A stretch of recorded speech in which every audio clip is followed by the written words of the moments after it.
नष्ट होने वाले हैं चारों धाम, उड़ीसा से मिले बड़े प्रमाण।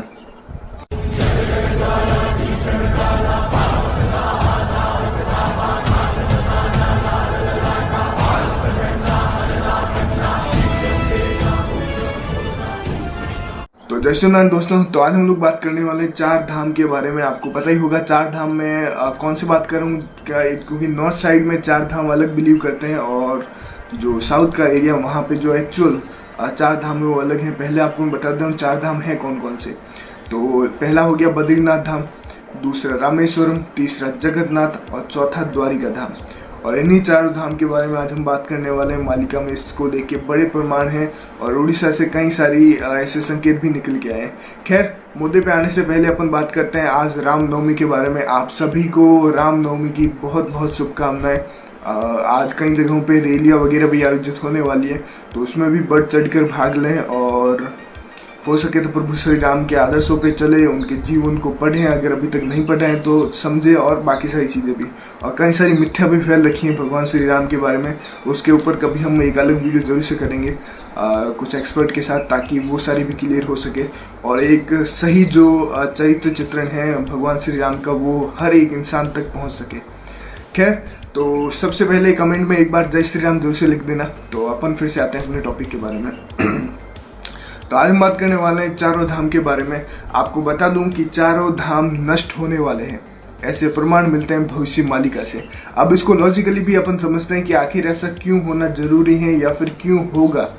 तो इसकी अगर प्रोफेसिस की बात की जाए तो आपको पता ही होगा भविष्य मालिका सबसे एक्चुअल सोर्स है अभी के समय में, जो कि इस चीज़ को बोलते ना 100% प्योरिटी के साथ बताता है और एकदम सटीक चीज़ें बताता है। तो इसी के विषय में कई सारे एक्सपर्ट ने ये दावा किए हैं कि चारों धाम नष्ट होने वाले हैं। अब किस प्रकार होने वाले हैं, क्यों होने वाले हैं, तो आपको बता दूं सनातन धर्म में आप सभी को पता होगा चतुर्युग का कॉन्सेप्ट है। 4 युग का एक युग चक्र होता है जो कि और अब भी पूरा होने वाला है। चतुर्युग कौन से आपको पता है? सतयुग, त्रेता, द्वापर और कलयुग। अभी के समय में हम लोग कलयुग में जी रहे हैं, कलयुग के अंत में जी रहे हैं। कई लोगों की ऐसी मिथ्या है कि कलयुग लाखों सालों का है, अभी को 4,27,000 साल और पड़े हैं कलयुग के, पर यही सिर्फ और सिर्फ एक भ्रम है। कलयुग ना तो कभी लाखों सालों का था, ना है और ना होगा। और आपको ये चीज़ बता दूं कि अभी जो टाइमलाइन चल रही है वो कलयुग अंत की चल रही है और एक तरह से संधिकाल समझ सकते हैं या फिर युग परिवर्तन का समय समझ सकते हैं। इस समय में जो भी पुरानी चीज़ें हैं वो सारी हटने वाली हैं। आपको पता है जब एक चतुर्युग पूरा हो जाता है तो पुरानी चीज़ों को हटा के नई चीज़ों को वापस स्थापित किया जाता है। भगवान के द्वारा धर्म की स्थापना की जाती है। इसको लेके ऑलरेडी कई सारी स्टोरीज हैं। खैर, फिलहाल हम बात करने वाले हैं कि किस तरह से ये चीज़ें होने वाली हैं। तो 3 धाम, बद्रीनाथ को अगर छोड़ दिया जाए तो बचे हुए द्वारिका धाम हो गया, रामेश्वरम और जगन्नाथ धाम। इसको लेके भविष्य मालिका में बड़ी प्रोफेसीज देखने को मिलती है कि जब कलयुग का अंत हो रहा होगा, यानी कि अभी का समय, उस समय में ये तीनों ही धाम जलमग्न हो जाएंगे, यानी कि समुद्र में समा जाएंगे। आपको अगर द्वापर में याद होगा तो द्वारिका नगरी जैसे समा जाती है, वैसे ही ये तीनों ही धाम समाने वाले हैं। अब किस प्रकार से? कोई भी नेचुरल डिजास्टर हो सकता है। कई लोगों का ऐसा मानना है कि ये कोई एस्टेरॉइड गिरने से घटना होगी। कई मालिका रिसर्चर्स का ऐसा मानना है कि कोई और दूसरी नेचुरल क्लाइमेट हो सकता है, नेचुरल क्राइसिस आ सकते हैं, चाहे सुनामी हो, क्योंकि अगर एस्टेरॉइड गिरता है तो जाहिर सी बात है सुनामी की लहरें उठेंगी।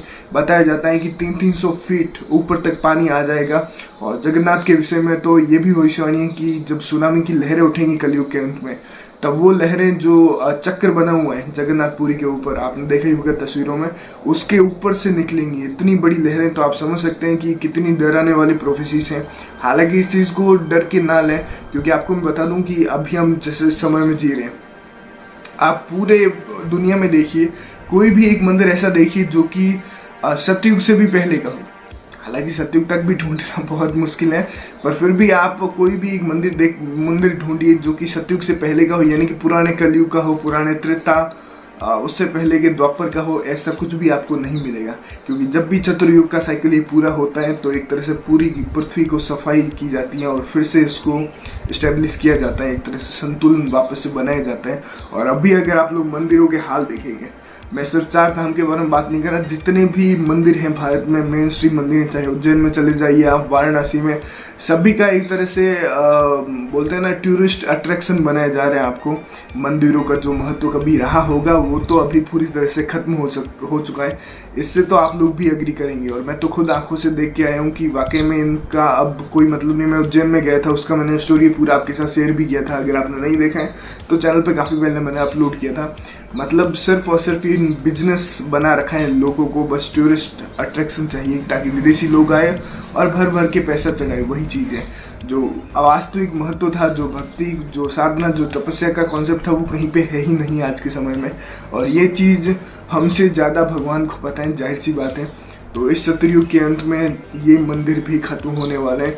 3 मंदिरों के बारे में मैंने ऑलरेडी बताया, ये जलमग्न होके ही इनका अंत होने वाला है, जो कि हो गई होगा भविष्य मालिका में। इसके ऊपर डिटेल में वर्णन है। इसके अलावा अब रहा बद्रीनाथ धाम। बद्रीनाथ धाम चूँकि हिमालय में है तो जाहिर सी बात है वहाँ तक सुनामी और ये सब पहुँचना तो सवाल ही नहीं होता। तो अब बात निकलती है वो उसका क्या प्रोफेसी है। तो उसके बारे में हम लोग ऑलरेडी कई सारी वीडियोस और कई सारी बार बात भी कर चुके हैं। अभी के समय में आपने अगर देखा होगा तो जोशीमठ, बद्रीनाथ और उसके आसपास के इलाके में बहुत सारी दरारें आ चुकी हैं, ज़मीन ऑलरेडी धंस रही है और छोटे मोटे भूकंप भी हिमालय को दरकार रहे हैं। आपने देखा होगा बीते दिनों में हिमालय में छोटे मोटे भूकंप देखने को मिले, जिसका असर भी कई जगहों पे देखने को मिला।